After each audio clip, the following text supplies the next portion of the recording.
Thank you for coming out today. Miss you, everyone. For those of you that don't know me, my name is Gary. I'm Steve's number one son-in-law. That's because I was the first son-in-law. We are here today to celebrate the life of Steve and the legacy that he built. Steve had 4 brothers, Scott, Dave, Rick, and Jeff, 2 sisters, Elaine and Barb. Steve was born in Minnesota, where he spent the first half of his life. He fathered 4 children, Paul, Nikki, Lisa, Christopher, and also later raised and became dad to Gina.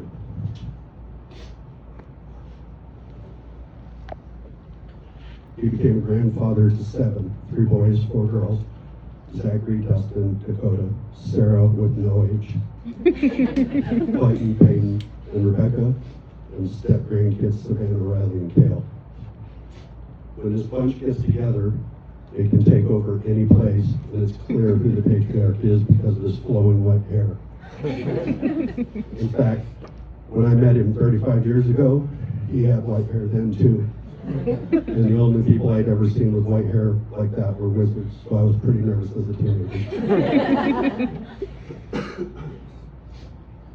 One thing I noticed right away, besides the fact that he did not talk to me at all, was he had a work ethic like my father.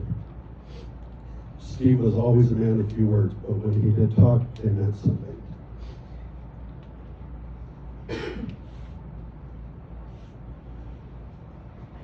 They were honest, matter of fact, and sometimes controversial. I see some of you smiling and shaking your heads. But they were almost always from his heart. As the ringleader of the in-laws, we can all attest it may take a while to crack that outer shell, but once you were in, you were in. Some of us had a harder time getting in than others. I won't name any names. You know who you are, Britt. Okay, so back to Steve. He was always working and doing what was needed for the family. He finished his working days as a bus driver. I honestly think this was his favorite job at times, because we'd go over to his house and he'd tell us about the little kids that would get on and off his bus, insisting on giving him knuckles or bringing him a little gift packages of cookies or whatever at Christmas. Steve was also outdoorsy. He liked riding quads, sitting with a law pole in hand around a fire up north or in the desert, going to the beach and drinking on the beach. There may be a few pictures of that as well. He enjoyed being in the pool with a cocktail, sitting around the fire pit in the backyard, raising a glass, or sitting in the kitchen table drinking. So either he enjoyed drinking, or whenever I was around, he had to drink. Many people are doing that. And finally, don't think I forgot about the glue that helped hold it all together, Terry. Terry was introduced into the family in the early 2000s, and on May 14, 2005, Steve and Terry wed. But for those 23 years, we tried to cram this huge family into their house. What is it, 326 square feet? But it worked, just like Steve and Terry worked. Just as Steve stepped up to help raise Gina, Terry stepped up to taking on a whole instant family. She opened her arms to all of us. Terry, you blended into this family without as much as a seam, and we appreciate you for that. So that being said, Steve has left a lasting legacy that will go on for many generations. This world will be less one true angel. Rest easy, Steve. All right, I'm going to keep this short and sweet because I know people pull together. 30 years ago, I met this amazing man, adored his family. With time and change, our friendship fell in love. His love for his family became a part of my life, and our families merged. His loyalty and trust of my crazy ways allowed me to be me with unconditional love and trust. We learned together how to work hard and play hard, so camping became our second passion. camping on the beach in Mexico, or riding quads in the woods, and family barbecues is what we lived for. Babe, I want to say thank you for allowing me to be the crazy independent me that I always projected. But you always knew when to wrap your arms around me to give me the emotional support I would need just at the right time. Run with our angels above and know you're forever in my heart. I love you. See if it goes any better than it did 21 years ago in my mom's. Okay, I'm Steve's oldest daughter, Nicole, or Nikki, or better known as the favorite. Let's just say, my dad would get such a kick out of this. Like, he would just, I just know he would love all of you being here and just take such pride in that, so thank you. All right, we all know as parents there will be fights and sacrifices to make. There was no shortage of those for my dad. The biggest one in my eyes will always be how he fought for my brother Paul and I. When we were, no, you're good. Try to look up it. When he fought for my brother Paul and I when we were both just under 5 years old, he chose to fight for custody of us when things went bad with our birth mother. He chose us. He fought for us. He fought hard and he won. During all that, he gave us the best gift, our mom Sue, the person I called mom, the only mom we had. As our family grew with Lisa and Christopher, so did the sacrifices, as he had to work 2 and 3 jobs at all times just to make ends meet. Legal fees, hospital bills, doctor bills, and the hefty expense of just raising 4 kids. From him, I learned the most incredible work ethic and what it means to simply put family first. For most of our childhood, he didn't say much, mostly because he was exhausted, working all the time. But when he was home, he tried to be present, even if that meant just being in the room, asleep in the recliner. Wait, I mean checking for light leaks.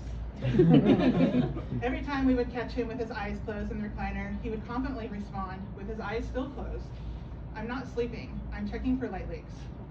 I'm saying I'm pretty sure the grandkids still heard. As kids, we never saw our parents fight or argue. We didn't see or feel the pressure and struggles they went through daily, and there were many. We got the privilege to be just kids, living our best lives, the best childhoods. For that, I'm grateful. Years later, as we all became adults, our family grew even more when he fell in love with Terry and decided he would start the parenting thing all over again with a 6-year-old. With Terry, we got to see a new open side of him. The man that didn't talk much had a lot more to say. He laughed a lot. He was enjoying life and family. Together, my dad and Terry were there for every up and down we encountered as adults, and there were a lot. With 5 kids and all the grandkids, many. We're all blessed he gave us Terry and Gina as our family. My whole life, he would proudly say, "I don't get sick," and he was right. He didn't take sick days. He never called in sick. Nothing was ever wrong with him, and if it was, he wasn't about to admit it. He just worked through it. I admired that, and I adopted that from him. In his eyes, illness makes one weak, and he was never about to be weak. So these last few years of aging were especially hard on him. Hard on his pride. Having to admit he needed help. Conceding to not being able to do the things he once could. Being reliant so much on Terry. It was hard on him mentally. The last several years, he was in constant pain. But despite all that, he put on a brave face, the best he could. He tried to soak up every piece of joy he could from family time. I watched him light up from visits, revel in it, and try his best to smile through the pain because that's what we would all want to see. He taught me to be a fighter, to be strong always. We all joked that we were each his favorite child. And he would tell each of us separately that we were his favorite, and tell us not to tell the others. In reality, we all know he loved each one of us individually and uniquely. As the song goes,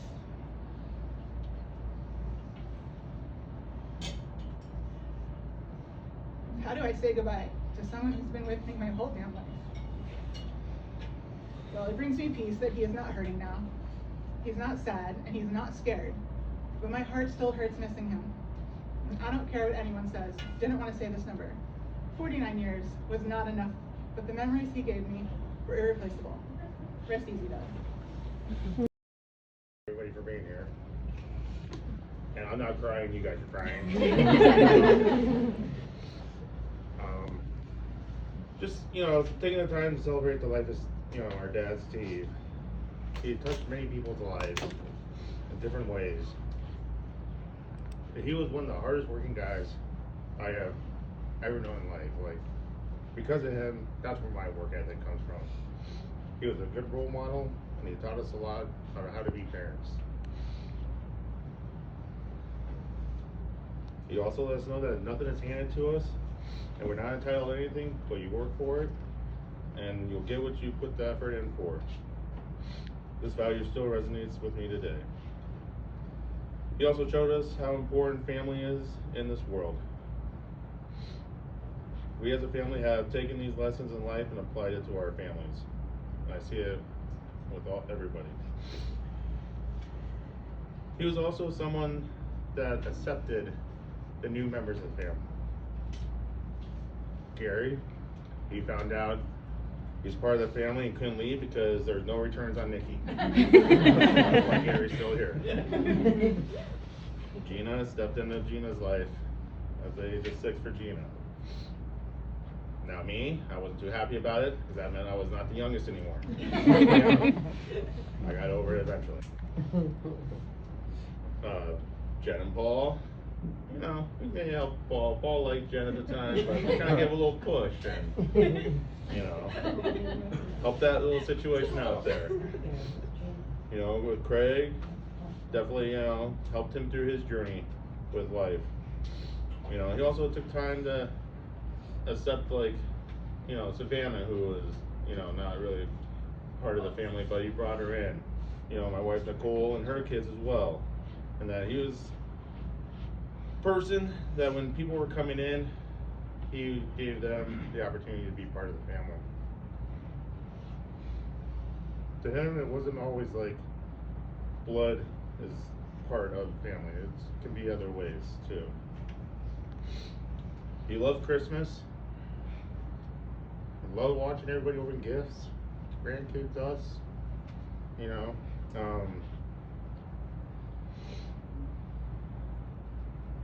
He was the best drinker in the family. Paul and I learned that very quickly. Rum drunk the night in Vegas. We tried not to talk about it because it happened in Vegas, but it came back. And that one time Craig did challenge Dad and I. He learned very quickly as he's going to Lisa, saying, "Oh my God, no, keep up with these guys. Can I come, just call me back here so I can just be done with this challenge." He thought he was going to be out drinking us. Didn't happen. So now I feel like I could probably take the title of family now. One of my best memories, I have a lot, but we joked about it all the time. Terry, Paul, and I, and Dad went to the Bahamas. And he couldn't go down the slide. This slide had all the water coming down. Somehow the man could not go down the slide. I really hope there's not a slide in the pearly gates because he's probably still trying to slide. We joked about that. We probably joked about that a few weeks before his passing. We always joked about that. It was just a great moment in that. The biggest thing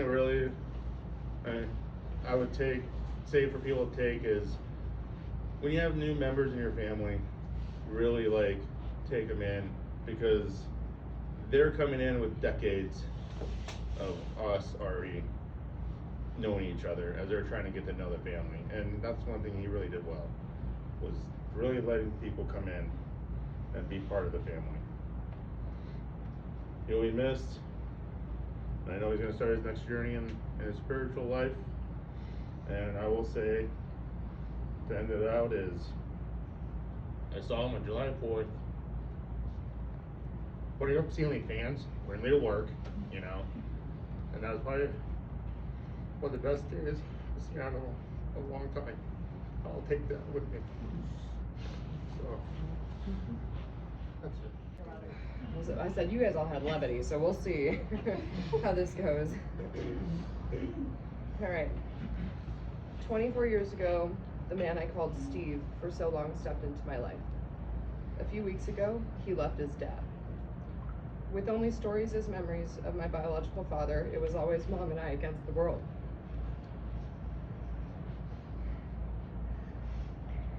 When Steve entered the frame, 6-year-old me didn't know what to do with the change. And I guess that's when the war began. The early stages are hazy, but amidst the clouds, he was always right there. The sock hop school dance, baseball games, Girl Scout events slowly turned into teenage days. Through the screaming matches between Mom and I, he always took a step back, but he was always right there. He let Mom be the mom, and he let me be me. Never forcing his place, but often putting us in our own. Resentment, resistance, and apprehension. I fought hard and was met with tight lips and crossed arms for so long. I spent so much of my life trying to accept our differences and pick apart the step in Dad. But all I wanted was to make him proud. And for so long I could never tell if he was, until I could. In hindsight, it was never my own battle. We were both trying to navigate our roles. And even though we were so different, we had so much in common. We were both learning together. Acceptance and understanding, and one day it clicked. For so long I reached for his approval, and then he reached for mine. He was so worried about his ability to walk me down the aisle, to share our dance at my wedding. It was so important to him. And it was one of the best moments of my life. The war was never against each other, but instead was us against the world. The man I felt most judgment from for so many years became my biggest cheerleader. We worked so hard at this life and at us. I know now that it was never an effort in solitude. Who knew that the silent, cross-armed man in the background would take such front and center stage in my heart? Thank you, Dad, for being so instrumental to the woman that I am today, for giving me grace, for your patience and dedication, your love and support, for this amazing family we have because of you, and for being the dad that you didn't have to be. I love you. The oldest brother now, since the real oldest brother, Scott, passed away. So that makes me the oldest now. So I remember Steve, when my first wife passed. He was there to support me, to help me, to spend some time with me. He invited me on a camp out to the lake. And go riding quads. But he couldn't just have a regular night. So about midnight, Terry wakes me up and says, "Can I borrow your car? I need to take Steve to the hospital." So they watched him for a while and said, "Okay, we're gonna put a couple stents in because looks like he had a heart attack." So he survived. They're very good these days with the stents. He was only in the hospital for like 1 day. It was out in 2 days. So good driving, Terry. Yeah, like you said, he was never sick, so he didn't want to waste time in the hospital. Nice. So like I said, he was there for me when I found my present wife. He was there for me for that. He was the best man at my wedding, and I think he's my best friend. So we're all gonna miss Stephen, and thanks for letting me talk. This out a little bit. Something I'll say about Steve, my papa, is that I thought a lot over the past couple weeks, about what he kind of meant to me and like what he meant to people around us, and kind of, the person that he was and the legacy that he left, right? Thought a lot about that, and the first thing that comes to mind is what I remember from him when I was really little, like 3, 4, 5 years old. Terrified. I saw what everybody else saw for most of his life, right? That grizzly, gruff exterior, the non-approachable, didn't really know what was going on in his head, right? But as I got older, the same way that obviously so many else feel the same, is that that was not who he was. That's the way he presented. That was kind of the exterior he wanted people to see. And it was the faces that he made that you didn't really exactly know what he was feeling. Now, looking at that video, we apparently have the same face. So I don't know if I look that way, but I know. He was that way on the outside, but that's what everyone else saw. But what they didn't get to see was the guy that fought tooth and nail for his two oldest, that fought his hardest for his now youngest, the guy who would show up with a truck full of presents for us when we were children, and the guy that showed up to everything whenever he could. The last baseball game he ever showed up to for me, I struck out 4 times. But before we left, he walked up to me and he gave me the biggest bear hug and he said, "So proud of you, so happy for you." I graduated high school a few weeks later and he was at my graduation and he said the same thing again. Said the same thing when my career finally took off. Said the same thing when he was there for my college graduation. He said the same thing when I saw him on Father's Day a month ago. What? What I said at the beginning, you're not supposed to talk back. He meant everything to all of us, and he left so much more than my amazing head of hair. He left a legacy that cannot be matched. He left something to be desired. He left this world a better place. The place is better because he was in it, and it's less because he's not. I didn't write anything down, so that was kind of just what I had to say, but I'm going to finish it out with a poem that was asked to be read of me, or asked for me to read.